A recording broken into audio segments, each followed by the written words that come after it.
Let's take a quick look at how to sketch the graph y equals sine of negative x. The key to this graph is that negative in the parentheses with the x, and that just indicates that we have a horizontal reflection. So all our points from the base pattern will be reflected over the y-axis. So let's see how that works. We can use our usual method. In step 1, identify a and b. So a, of course, is the understood 1, the coefficient out in front of sine. That's our amplitude, or the measure of distance from the midline to a max or a min. Okay, so we'll use that in step 2, plotting the y-coordinates of the max and min. Our b in this case, like we noted, is a little different because it's negative. We'll deal with this reflection caused by the negative in step 2. So when we use it to calculate period, we're actually going to take the absolute value or make it positive because period is a measure of distance. And so, of course, that has to be positive. So when we calculate, if you want to add the absolute value bars there, you can. We'll say 2 pi over b, or absolute value b. Our period for this graph is still 2 pi. So its horizontal length of a cycle is 2 pi. So now we'll set our horizontal scale. Just take that period and divide by 4. So your 4 key points in the next step align. So pi over 2 will be how we count to label those horizontal tick marks. So we'll show 4 here first, okay, because this will be for our base pattern. So count 1 pi over 2, 2 pi over 2 reduces to pi, 3 pi over 2, and then 4 pi over 2 is 2 pi. All right, and then we'll go ahead and label that vertical axis, just counting by ones. That comes from the value for A. All right, so now we're ready for step 2.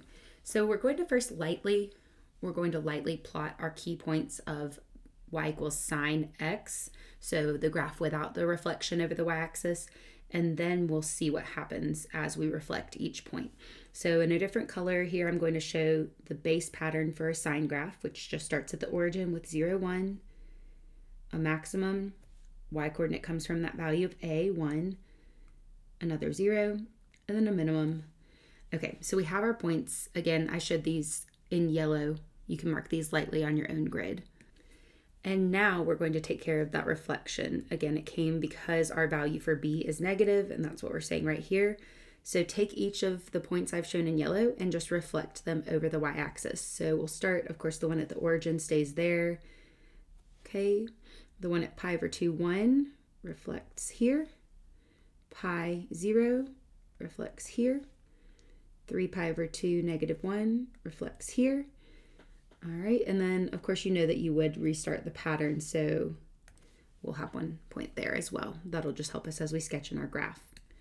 So you can take a moment and label here. So let's count backward by negative 1 pi over 2, negative 2 pi over 2 is negative pi, negative 3 pi over 2, and negative 2 pi. That's 4 pi over 2. So looking at these final points, the purple X's, you can see that the pattern actually now has changed into 0, 1, minimum, 0, 2, maximum, and then repeats. And again, this is just caused by that horizontal reflection. So step 3, go ahead and sketch in your graph. And you can show that out for as many cycles as you need. And that's really all there is to it. So this is a graph I think that as you practice more with your graphing of trig functions, you'll just know, okay, well, y equals sine x looks as it does, and then with a negative in with the x, it reflects over the y-axis. So you'll be able to graph this very quickly and easily, but hopefully this helped you dig in and see why this happens. Thanks for watching, and don't forget to subscribe for more graphing help.